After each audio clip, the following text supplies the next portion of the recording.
तो hi guys, फिर से आपका स्वागत है मेरे यूट्यूब चैनल विद्या विस्तार में। तो कैसा है आप लोग? मैं आशा करता हूँ कि आप लोग मस्त होंगे, स्वस्थ होंगे और मन लगाकर पढ़ाई कर रहे होंगे। मैं आप लोग के लिए आज क्या चीज़, संस्कृत का आज चैप्टर 4 पढ़ने वाले हैं। चैप्टर 4 हम लोग आज चैप्टर 4 को यानी समाप्त कर देंगे। संस्कृत साहित्य लेखिका को आज हम लोग पूरा बिल्कुल फ्री मतलब पढ़ने वाले हैं, पूरा ऑब्जेक्टिव एंड सब्जेक्टिव। ठीक, उससे पहले सॉरी, ऑब्जेक्टिव का स्पेलिंग गलती था। उससे पहले अगर आप मेरे चैनल पे नए हैं तो मेरे चैनल को सब्सक्राइब कर लीजिएगा और वीडियो को लाइक कर दीजिए और शेयर भी कर दीजिएगा। किसी प्रकार की दिक्कत नहीं ना, और चैनल को सब्सक्राइब भी कर लीजिएगा। ठीक, तो चलिए वीडियो को स्टार्ट करते हैं। उससे पहले अगर आपको बिल्कुल फ्री में पीडीएफ चाहिए, इससे पहले मैं जितना भी वीडियो बनाया हूँ, जो भी सब्जेक्ट का पढ़ाया हूँ उसका, जो पढ़ाने वाला हूँ उसका, अगर आपको बिल्कुल फ्री में पीडीएफ एक साथ चाहिए तो इस नंबर पे 76 31 77 87 49 या 76 31 77 87 59 इस पे हाई लिख के भेजिए और बिल्कुल फ्री में पीडीएफ ले लीजिए। ठीक, तो चलिए वीडियो को स्टार्ट करते हैं बिना देरी करते हुए। आज हम लोग पढ़ने वाले हैं चैप्टर 4 का क्या चीज़, सबसे पहले सब्जेक्टिव, उसके बाद पढ़ेंगे ऑब्जेक्टिव। देखिए चैप्टर 4 में शायद सब्जेक्टिव कितना है, मात्र 5 गो है। तो आज का जो वीडियो है बहुत शॉर्ट होने वाला है, यानी बहुत ही छोटा सा। ठीक, तो चलिए चैप्टर का नाम है संस्कृत साहित्य लेखिका। चलिए वीडियो को स्टार्ट करते हैं। पहला नंबर जो क्वेश्चन है, थोड़ा अगर आपको दिक्कत हो रहा होगा दिखने में तो यहाँ पे क्वालिटी बढ़ा लीजिए, यहाँ पे मतलब सेटिंग में जाके, और वहाँ से आप ठीक से देख सकते हैं कि उपनिषद में महिलाओं की योगदान का वर्णन करें। उपनिषद में महिलाओं का योगदान का हमको वर्णन करना है, ये फर्स्ट नंबर क्वेश्चन है। और क्या चीज़ का, इस मतलब चैप्टर 4 का। ठीक, तो चलिए स्टार्ट करते हैं। देखिए तो ये क्या लिखा है, बृहद बृहद नारायण को क्या लिख दिया है के में, बृहद नारायण को उपनिषद में याज्ञवल्क्य की पत्नी मैत्रेयी को दार्शनिक रुचि का वर्णन है, दार्शनिक रुचि का वर्णन है। जनक की सभा में गार्गी प्रसिद्ध थी। महाभारत में सुलभा का वर्णन है। लौकिक संस्कृत में महिलाओं की 150 पद देखने के मिलते हैं यदि प्रमुख है, देखिए कहने का मतलब कि कौन किस में प्रसिद्ध है। तो सबसे पहले यहाँ से देखते हैं, जनक की सभा में कौन प्रसिद्ध है, गार्गी प्रसिद्ध है। महाभारत में सुलभा का वर्णन है। लौकिक संस्कृत में महिलाओं की 150 पद मिलते हैं आदि प्रमुख। और देखिए बृहद नारायण कोप उपनिषद में याज्ञवल्क्य की पत्नी की दार्शनिक रुचि का वर्णन है। किसी प्रकार की दिक्कत नहीं ना। चलिए अभी तो एक बार में आ गया ब्रो, इसको तो हटाना पड़ेगा। चलिए दूसरा नंबर क्वेश्चन देखते हैं। दूसरा नंबर जो क्वेश्चन है ये है, देखिए संस्कृत साहित्य लेखिका पाठ से हमें क्या संदेश मिलता है। संस्कृत साहित्य लेखिका पाठ से हमें क्या संदेश मिलता है। तो इस पाठ से हमेशा संदेश मिलता है कि संस्कृत के साहित्य के विकास में महिलाओं का क्या योगदान है। संस्कृत भाषा के समृद्ध में पुरुषों का सम्मान महिलाओं भी चलती रही है। वैदिक युग से आधुनिक समय तक ऋषिकाओं, कवित्रियों, लेखिकाओं आदि में काफ़ी योगदान दिया। देखिए सर, इस पाठ में हमें यही बताया जाता है कि जितना मर्द यानी पुरुष लोग काम किए हैं संस्कृत के ऊपर, उतना ही मतलब स्त्रियों ने भी या महिलाओं ने भी किया है। और ये बहुत ही मतलब कि अच्छा है, उसमें ऋषिकाओं, कवित्रियों, लेखिकाओं आदि काफ़ी का योगदान इसमें है। ठीक, चलिए इसी के बारे में हमको वर्णन था। अब चलिए, विजयनगर राज्य में संस्कृत भाषा की क्या स्थिति थी, 3 वाक्यों में उत्तर दें, ऐसे क्वेश्चन पूछता है।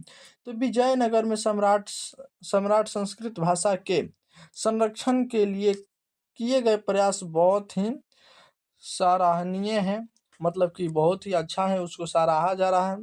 उनके अंतःपुर में भी संस्कृत रचना के कुशल रानियां थी। महारानी विजय भट्टारिका ने बहुत सारे संस्कृत साहित्य की रचना की। देखिए विजयनगर की महारानी कौन थी, विजय भट्टारिका। किसी प्रकार की दिक्कत नहीं ना। चलिए विजयनगर के सम्राट संस्कृत के संरक्षण के लिए बहुत ही अच्छा मतलब काम किए। जिसके चलते वो बहुत प्रसिद्ध हुए। उनके अनंतपुर में भी संस्कृत की रचना कुशल रानियां भी थी, जिनका नाम विजय भट्टारिका था। ठीक, किसी प्रकार की दिक्कत नहीं ना। थोड़ा थोड़ा अगर आप देखेंगे तो सब एक से मिलता जुलता है। ठीक, एक से एक मिलता जुलता है, इसमें कोई अलग अलग नहीं है, सब मिलता जुलता है। अगर आपको कहानी याद होगा ना, आराम से आप लिख सकते हैं। ठीक, किसी प्रकार की दिक्कत। और उसमें हिंदी में और संस्कृत में, हिंदी में और इस संस्कृत में ये नहीं देखा जाता है कि आपको आपने किताबी भाषा में लिखिए, चाहे जैसे हम लिखे हैं वैसे लिखिए। हमारा तो इसे भाषा आसान है, आप जैसे लिखे वैसे, ऐसा बात नहीं है। आप अपने मन से लिखिए, जो आता है वो लिखिए। नंबर नहीं कटेगा। क्या चीज? नंबर नहीं नहीं कटेगा, याद रखिएगा। ठीक, चलिए अब देखिए, संस्कृत में पंडित क्षमा राव के योगदान का वर्णन करें। संस्कृत में पंडित क्षमाराव का योगदान का वर्णन करें। तो चलिए इनको योगदानों का क्या करते हैं, वर्णन करते हैं बिना किसी देरी के। ठीक, तो चलिए स्टार्ट करते हैं। फर्स्ट नंबर देखिए, संस्कृत साहित्य में आधुनिक समय की लेखिका पंडित क्षमाराव प्रसिद्ध हैं। शंकर चरित्रम उनकी अनुपम रचना है। गांधी दर्शन से प्रभावित होकर उन्होंने सत्याग्रह गीता, मीरा लहरी, कथा मुक्तावली, ग्राम ज्योति, विचित्र परिषद, यात्रा आदि रचनाएं की है। किसी प्रकार की दिक्कत आई? कहाँ से, मतलब गांधी दर्शन से प्रभावित होकर इतना का रचना कर दी। अब इस पे तो हो जा रहा है कि मतलब कि प्रभावित होकर लड़के तो क्या से क्या नहीं कर जाते हैं। ठीक ठीक, समझ रहे हैं आप। संस्कृत साहित्य का आधुनिक समय में लेखिकाओं के पंडित क्षमाराव हमारे प्रसिद्ध थे। ठीक, शंकर चरित्रम उनकी अनुपम रचना है। गांधी दर्शन से वो मान क्या होगी, प्रभावित होकर सत्याग्रह गीता, मीरा लहरी, कथा मुक्तावली, ग्राम ज्योति, विचित्र विचित्र परिषद, यात्रा आदि की रचना की। ठीक, किसी पर दिक्कत नहीं ना। चलिए लास्ट क्वेश्चन, संस्कृत साहित्य के दक्षिण भारतीय महिलाओं का योगदानों का वर्णन करें। योगदानों का वर्णन करते हैं। चालुक्य वंश की महारानी विजय भट्टारिका ने लौकिक सांस्कृतिक साहित्य में महत्वपूर्ण योगदान दी। लगभग 40 दक्षिण भारतीय महिलाओं ने, देखिए दक्षिण भारतीय महिलाओं ने 150 पदों की संस्कृत काव्य की रचना की। देखिए 40 महिला मिलकर लगभग 150 संस्कृत काव्य की रचना की। अब देखिए इन महिलाओं में गंगा देवी, ठीक, तिरुलंबा, शीला भट्टरिया, देव कुमारिका, रामभद्रम्बा इत्यादि, मतलब टोटल 40 लड़के मेहरारूआ थी महिला, जिससे 150 का की संस्कृत काव्य रचना की, जिसमें कुछ नाम है गंगा देवी, तिरुलंबा, शीला भट्टरिया, देव कुमारी, रामभद्रम्बा इत्यादि, बहुत सारी थी, मतलब 5 ही थी। तो अब सॉरी 40 थी। किसी प्रकार की दिक्कत नहीं ना। चलिए अब हम लोग इसका ऑब्जेक्टिव देख लेते हैं, क्योंकि देखिए सब्जेक्टिव बहुत ही कम समय में हो रहा है। ऑब्जेक्टिव देख लेते हैं। ठीक, अगर आपसे मैं बता दूं कि अगर आप मेरे चैनल पर नए तो मेरे चैनल को सब्सक्राइब कर लीजिए। अगर आपको चाहिए बिल्कुल फ्री में नोट्स तो आपको भी मिलेगा, कोई भी क्लास होगी। ठीक, चलिए फर्स्ट नंबर यहाँ पे देखिए, आधुनिक क्या, आधुनिक काल की संस्कृत कवित्री कौन है। आधुनिक काल की संस्कृत कवित्री कौन है, तो पंडित क्षमाराव। अभी ना पढ़े इसके बारे में, आधुनिक आधुनिक काल के कवित्री हैं। चलिए संस्कृत कवित्री। वर्तमान काल की संस्कृत लेखिका कौन है। वर्तमान काल की संस्कृत लेखिका कौन है, मिथिलेश कुमारी मिश्र। किसी प्रकार की दिक्कत नहीं ना। चलिए संस्कृत साहित्य लेखिका किस प्रकार का पाठ है। किस प्रकार का पाठ है, कथा, नाटक, वार्तालाप, निबंध। किस प्रकार का है, निबंध है। ठीक, चलिए आगे। अर्थवेद में कितने ऋषि पतियों का वर्णन है। कितने ऋषि पतियों का वर्णन है, किसी प्रकार की दिक्कत नहीं ना, 5 का वर्णन है। ठीक, चलिए लौकिक संस्कृत में कितने साहित्य कवित्रियाओं का वर्णन है, 40 है। ठीक, चलिए 6 नंबर, लौकिक संस्कृत का साहित्य कविताओं में कितना पद है, 150, लगभग 150। चलिए विजयांका का काला किस शताब्दी में माना गया है। विजयांका का काल, काला नहीं, काल किस शताब्दी में माना गया है, तो 8वीं शताब्दी। यस, 8वीं शताब्दी में माना गया है। चलिए, पंडित छामाराव क्या, पंडित छामाराव द्वारा रचित सत्याग्रह गीता किसके दर्शन से प्रभावित होकर, अभी ना बताया, गांधी दर्शन से, अभी उधर तो लिखा था गांधी दर्शन, ठीक। क्या चीज, महात्मा गांधी से किसी प्रकार की दिक्कत नहीं ना। चलिए, पंडित छामाराव के पिता का नाम क्या है, पंडित छामाराव के पिता का नाम पंडित शंकर पांडुरंग है, किसी प्रकार की दिक्कत नहीं ना। पंडित छामाराव का पिता का नाम पंडित शंकर पांडुरंग है, किसी प्रकार की दिक्कत नहीं ना। चलिए आगे, अब देखते हैं आगे, छामाराव ने क्या, छामाराव ने किन की रचना की, तो छामाराव किन की रचना की है, मधुर विजयम, क्या, मधुरा विजयम, किस चीज का, मधुरा नहीं, मधुरा विजयम की नहीं की है, ग्राम ज्योति का नहीं की है, हाँ शंकर चरित्रम की है। वो गलती से बुला रहा था लेकिन शंकर चरित्रम की है, ठीक। किसी पर कोई दिक्कत नहीं ना। एकबल्ले की पत्नी कौन थी, मैत्रेयी थी, इसको आत्म तत्व का ज्ञान था। चलिए, एकबल्ले आत्म तत्व की शिक्षा किसे देते हैं, किसे दिए थे, मैत्रेयी को। यहाँ से सही से लग रहा है ना। चलिए, देखिए पीडीएफ ले लीजिए तो आपको दिक्कत हो रहा है तो। एकबल्ले किसकी शिक्षा देती थी, आत्म तत्व की। एकबल्ले ने किसकी शिक्षा देते हैं, देती ही थी बोल दिए थे। चालुक्य वंश की राजा कौन है, कौन थे, चालुक्य वंश के राजा कौन थे, तो चालुक्य वंश की राजा कौन थे, आदित्य नहीं, डांडी नहीं, ये कंपन राय नहीं, चंद्रिता। देखिए चालुक्य वंश का च से चंद्रिता, ठीक, चंद्रिता। चंद्र आदित्य की रानी कौन थी, चंद्र आदित्य की रानी कौन थी, विजय भट्टारिका नहीं, गार्गी नहीं, मैत्रेयी नहीं, विजयांका थी, क्या थी, विजयांका। चलिए, नहीं है, 16 नंबर है अभी। विजयनगर का राजा किस भाषा का संरक्षण की प्रयास किया, भाई संस्कृत का, क्या चीज का, संस्कृत का, किसी प्रकार की दिक्कत नहीं ना। चलिए, मधुर विजयम महाकाव्य की रचना कौन थी, रचनाकर कौन थी, मधुर विजयम महाकाव्य की रचनाकर गंगा देवी थी। चलिए, गंगा देवी के पति का नाम क्या है, कंपन राय। गंगा में जो पानी होता है वो कंपन करता है, इसलिए उनके पति का नाम कंपन राय पड़ गया। मतलब ऐसे ट्रिक से याद रखेगा, ऐसे नहीं पढ़ा है, याद रखिएगा। कंपन राय की पत्नी का नाम गंगा देवी, ठीक। चलिए, अच्युत राय के पत्नी का नाम क्या है, अच्युत राय के पत्नी का नाम जो है तिरुलंबना है, किसी प्रकार की दिक्कत नहीं ना। चलिए,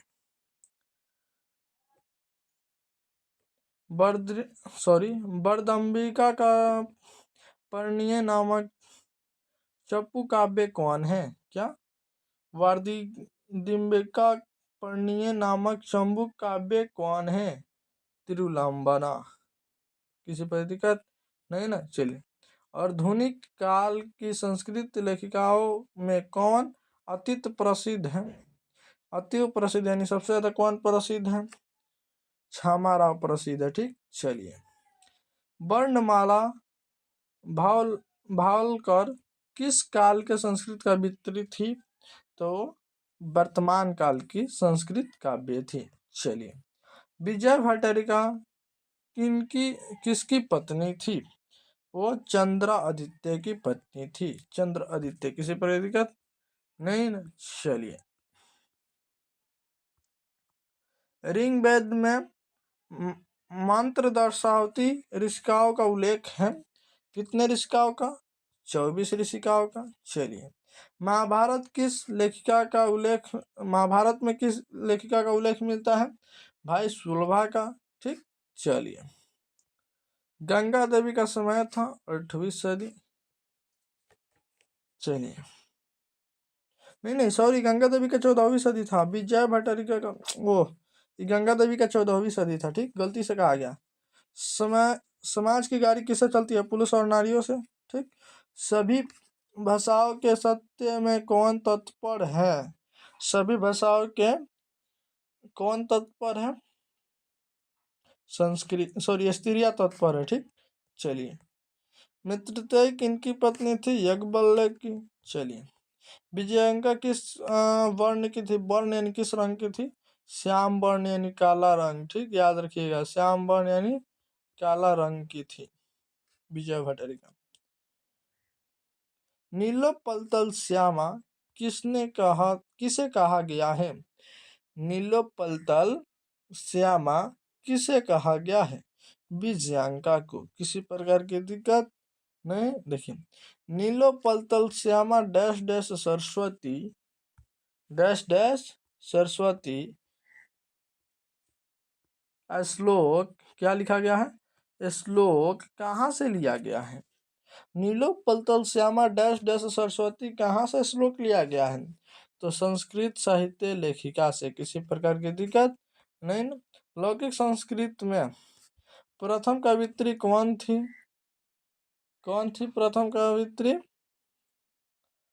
विजयांका। कौन थी? विजयांका, जो कि बहुत श्याम बन की काला रंग की थी। श्याम बन की कौन थी? विजयांका। फिर आ गई। चलिए, डांडी ने सर्व शुक्ला किसे कहा है? डांडी ने सर्व शुक्ला किसे कहा है? विजयांका को। चलिए, आत्म तत्व की शिक्षा किसे देते हैं? मित्रतेय को। कौन देते हैं? यज्ञवल्क्य देते हैं।